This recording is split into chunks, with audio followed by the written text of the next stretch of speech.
All right, everybody. In this lesson, we're going to be talking about retained primitive reflexes and how they affect your child's sensory development and behavior. Now, the brain is designed to think of one task at a time. It's designed to think of what is in the here and now and detect what is happening around the child or ourselves. But during each task, the other areas of the brain need to be calm and still and be able to do their automatic function. That's part of the autonomic nervous system. So the one thing we're going to be focusing on is primitive reflexes. And when primitive reflexes don't integrate into the nervous system, we call those retained primitive reflexes. So when primitive reflexes are not integrated, the brain is in a constant state of stress. We call that fight or flight, sympathetic dominance. It's an easy example I like to use is if you're going through the woods, if you're on a nice hike and everything's nice and peaceful, and all of a sudden a bear jumps out and you have to run and get out of there, or if you feel daring, you can fight the bear. Well, what happens to the body and the nervous system is a whole new lesson in and of itself. But we just have to realize that a lot of things shut down and go in dormant mode in the brain and the nervous system and the body, and their only survival mechanisms kick in.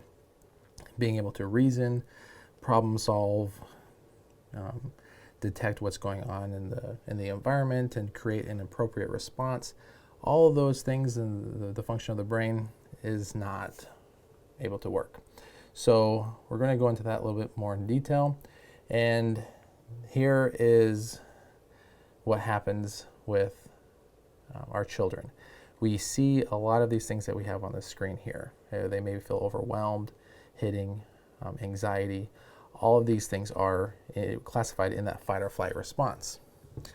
Now, when the body is always focusing on these primitive reflexes that aren't integrated, they begin to create crutches or coping mechanisms to deal with these reflexes.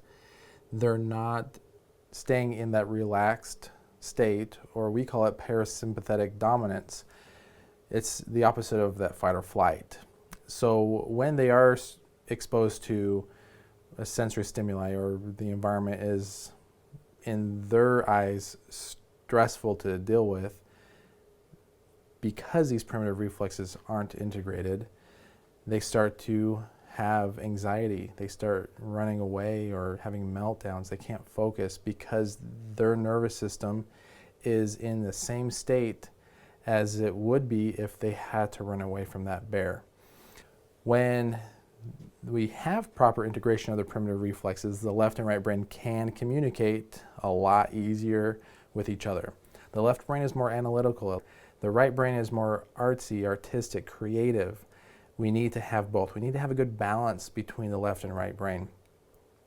When the primitive reflexes are retained, again, it's very basic neurological mechanisms that the body has and needs during the first year of life, but if still hanging around, the higher centers of the brain can't function. The problem solving, the prefrontal cortex, the goal setting, the forward drive people should have, our children should have, it's just not as sharp and in tune as it should be. So in my office, we do sensory integration therapy. There's a lot of information and a lot of things that we can do to help our kids, but we're just focusing on the top left, the primitive reflex therapy. The top right, the postural reflexes, that's another course you could learn up on. And the sensory system therapy on the bottom left, I have here the 5 sensory systems, but we also go into the interoceptive, the proprioceptive, and the vestibular as well. So we'll go into that a little glimpse in this slideshow, but I wanted just to show you that there's a lot that we can learn and do. And then again, the bottom right is just the metronome, more of the rhythm, and the side dominance, left and right coordination. But we're just focusing on the primitive reflexes.